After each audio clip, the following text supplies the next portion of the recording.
రోజున ఆయన ముఖ్యమంత్రిగా ప్రమాణ స్వీకారం చేసిన కాడి నుంచి కూడా తొలిగా నా రైతన్నలని దెబ్బ కొట్టారు. తర్వాత నా డ్వాక్రా అక్క చెల్లెళ్ళు రాష్ట్రంలోకి రాగానే వాళ్ళ పెద్ద ఎత్తున 5 లక్షలు 10 లక్షలు ఇచ్చి ఆర్థికంగా బలపడాలని వాళ్ళకి ఇచ్చే కార్యక్రమం చేస్తే వాళ్ళని ఈ రోజున నట్టేట ముంచారు. రుణమాఫీ చేస్తామని చెప్పి ఈ రోజున నా అక్క చెల్లెళ్ళు అందరూ కూడా వడ్డీ, అపరాధ వడ్డీ, మూలధనాన్ని అన్ని కూడా బ్యాంకులు తీసుకుని రుణం తీసుకునే పరిస్థితిలో లేకుండా చేసిన ఘనత ఈ చంద్రబాబు నాయుడు గారికి దక్కిందని ఈ సందర్భంగా తెలియజేస్తున్నాను. మరి ఆ రకంగా యువతకి ఎన్నో ఆశలు పెట్టి ఇంటికొక ఉద్యోగం ఇస్తానని చెప్పి గాలికి వదిలేశారు. నిరుద్యోగ భృతి ఇస్తానని చెప్పి గాలికి వదిలేశారు. ఉద్యోగస్తులందరికీ కూడా మాయమాటలు చెప్పి అది ఇది చేస్తానని వాళ్ళను కూడా గాలికి వదిలేశారని చెప్పి సందర్భంగా తెలియజేస్తున్నాను.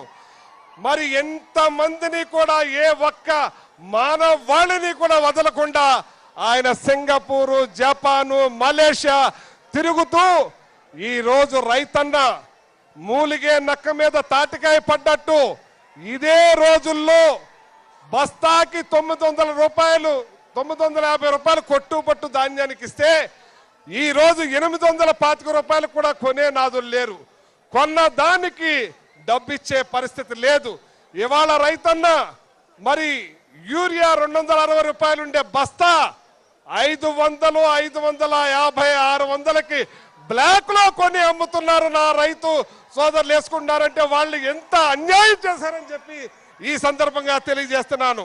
మరి అటువంటి ఈ చంద్రబాబు నాయుడు గారి కోసం మన జగన్మోహన్ రెడ్డి గారు 2 రోజులు నిరాహార దీక్ష చేసి మీ తరపున మీ పక్షాన నిలబడి పోరాటం చేస్తున్నారు. ఆయన వెనకాల మేమందరం సైన్యంలాగా మీ ఎన్నంటే ఉంటామని చెప్పి సందర్భంగా తెలియజేస్తూ ప్రతి ఒక్కళ్ళకి నా అక్కల చెల్లెళ్ళు అన్నదమ్ముల రైతులందరికీ జై జగన్, జై జగన్, జై వైఎస్ఆర్.